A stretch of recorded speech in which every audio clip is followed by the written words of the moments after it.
In previous class, we learned about the different types of microorganisms, different groups, and how we can observe them. All that we have discussed. Now, in story of microorganisms part 2, we are going to discuss about the microorganisms, in what way they are helpful to us, and what kind of harm we are going to get from them, or in what way they are harmful to us, that we are going to discuss in this class. So, are microorganisms our friends or foes? The theme of the lesson is said to be, are microorganisms our friends or foes? Okay. So, first let us learn about the useful microorganisms.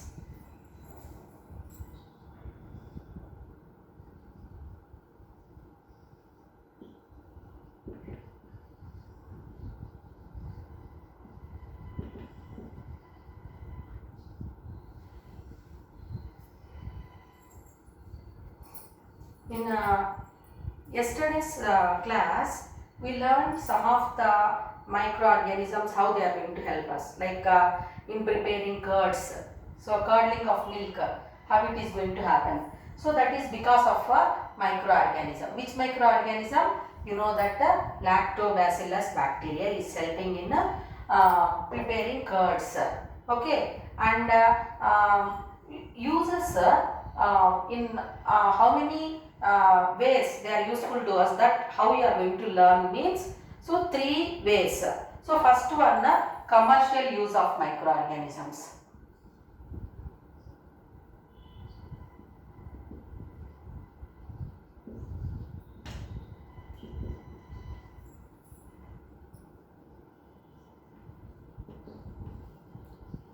Second one,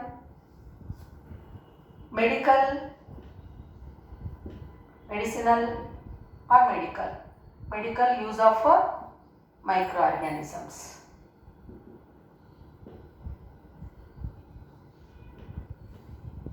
And third one, soil fertility.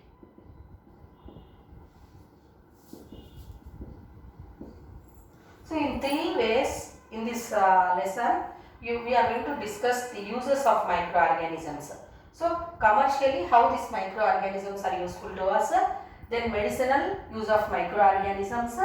So in the field of medicine, how these microorganisms are useful, that we are going to discuss, and how these microorganisms are helping in increasing the soil fertility.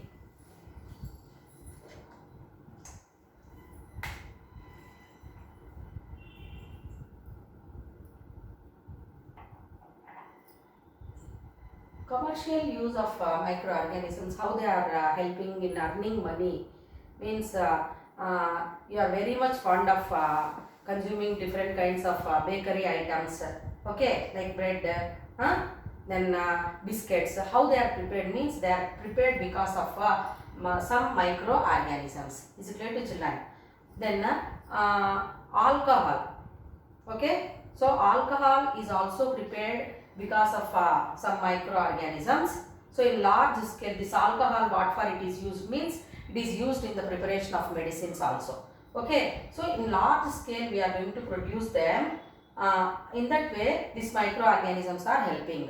So now first we learn about the how that bread or other bakery items, how they are prepared. Okay, so one activity is given. So in that we have to take a bowl. So in that bowl we are going to prepare the maida dough, and we are going to keep it, and we have to cover it, and we have to keep it aside. So next day if we observe, what will be your observation means, the volume of the dough, it will increase. So why it is going to be getting increasing?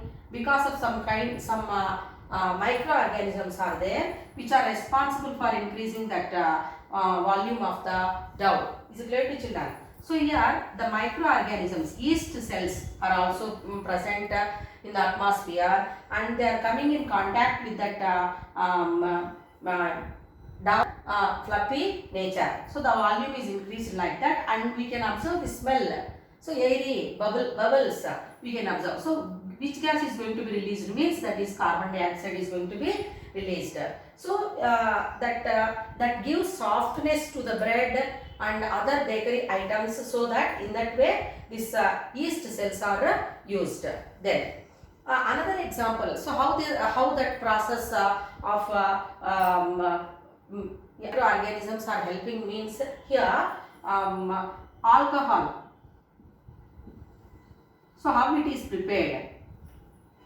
So in sugar industry, so in the extraction of sugar from sugar cane, so that sugar cane juice, whichever is there, if it is kept as it is, so after a few hours or few days, it is getting it is having some characteristic smell. And now how this alcohol is prepared, that let us know. So simple activity we can do. Take a tumbler of water in tumbler, and add a spoon of sugar to it, and cover it with lid and keep it aside. So next day if we see, we can observe some characteristic smell. Is it not, children? So that sugar solution, if we see in the first day, it will be sweet taste. Little bit it is going to change its taste also. Okay, some characteristic smell also we are going to observe. So that characteristic smell, why it is formed, that is because of a process called fermentation.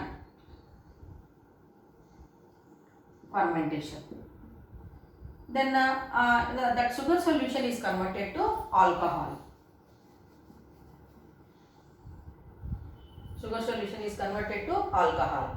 And what is the gas released in this process? That is said to be carbon dioxide. So now, what is meant by fermentation and how it helps in converting sugar solution to alcohol? So that we have to know. So this fermentation is a type of anaerobic respiration. Is it clear to children? Fermentation is a type of anaerobic respiration. Anaerobic, in the absence of oxygen, that respiration is going to be happening by the microorganisms. So what is that microorganisms? Yeast cells. So these yeast cells which are present in the atmosphere, they are going to come in contact with that sugar solution, and these are going to help in converting that sugar solution to alcohol. Sugar solution to alcohol. So in this process, carbon dioxide gas is released. So what is meant by fermentation? Fermentation is a type of anaerobic respiration which is going to help in converting sugar solution to alcohol and releasing of carbon dioxide gas. So how it is going to happen? That is happening because of yeast cells. So here in commercial use, how this alcohol, what is the use apart from that, this fermentation process, in what way it is helping us? So if we observe that process of fermentation is widely used in preparing wine, brandy, whiskey. So all these are going to be prepared by the process called fermentation in large scale, and beverages all they are prepared because of this process. Is it clear to children? That is fermentation. So fermentation is because of some kind of microorganisms which are present in the atmosphere. Then I said here in sugar industry, large scale sugar industry, that sugar solution whichever is there, it is going to be helping in preparing that sugar is collected, and excess material, whatever it is there, leftover byproduct, we call it as molasses. And this molasses is used in preparing ethyl alcohol.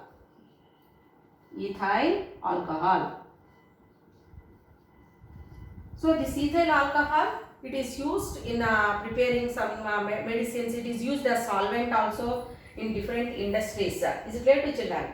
Then this fermentation in our day-to-day life also we are going to observe in preparing idli batter or dosha batter, which your mother is going to prepare at your homes. Is it clear to you? So commercially, what is the use of microorganisms means?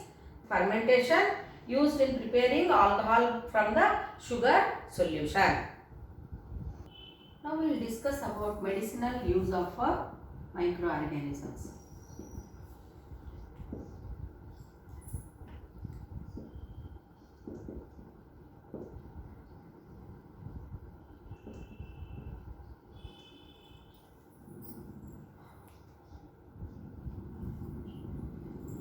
So medicinal use of microorganisms means we know that people are going to suffer from some kind of infections or diseases. So when we go to doctor to cure that disease, medicines are given. Apart from that, to kill the pathogen responsible for that particular disease, some other medicines are also given. So what do we call such type of medicines which are used to control the pathogens or kill the pathogens or to control the diseases means they are called as antibiotics. Antibiotics.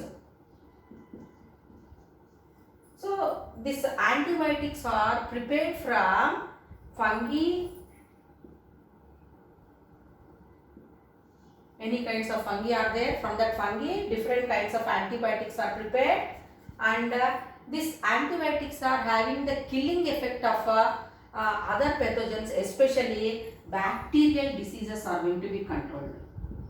Bacterial diseases are controlled. Is it clear to you? So these antibiotics are prepared from fungi as well as bacteria, but these antibiotics are having capacity of controlling the bacterial diseases. Is it clear to you? So for example, if you take penicillin, okay, so penicillin is an antibiotic. Penicillin is an antibiotic which is prepared from a fungi.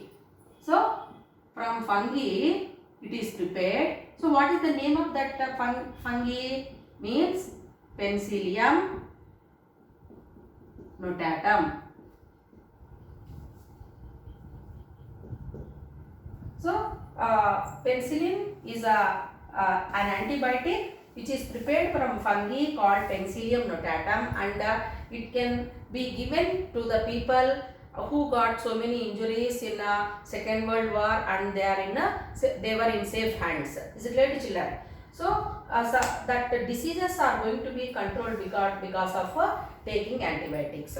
So now first antibiotic is said to be penicillin. It was invented by Alexander Fleming, and there are so many antibiotics like tetracycline, then aromycin, erythromycin, okay, Zircon. So all these are some examples of antibiotics which are used widely to control the bacterial diseases especially. So these antibiotics are used to control many bacterial diseases like typhoid, cholera, tuberculosis, gonorrhea, etc. And antibiotics, if we use in excess quantity without the advice of doctor, then it is not good for our health.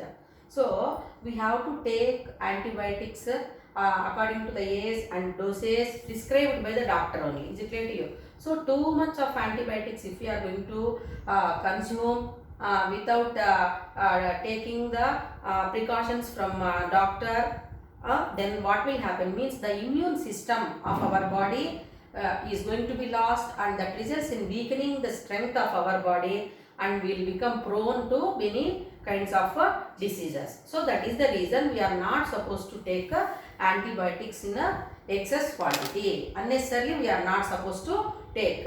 So only when doctor prescribes us, we have to use the antibiotics. Then so these antibiotics are used not only for human beings to control the diseases. These antibiotics are used in plants also, or other animals where they are getting diseases from other microorganisms. Dr. Alexander Fleming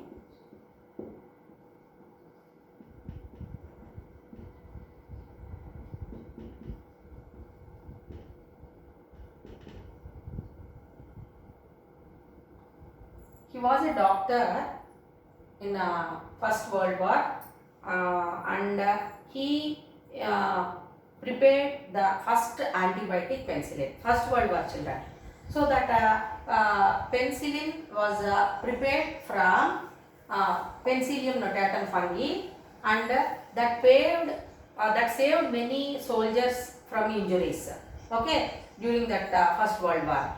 Later, that Alexander's work, okay, has become the pavement for other scientists to discover so many new antibiotics which are nowadays used to control the many kinds of bacterial diseases. Dr. Y. Subbarao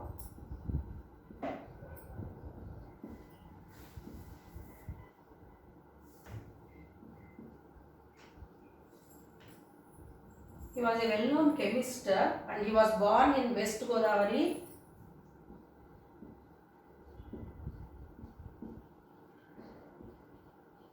district of Andhra Pradesh, and he invented an antibiotic called aromycin,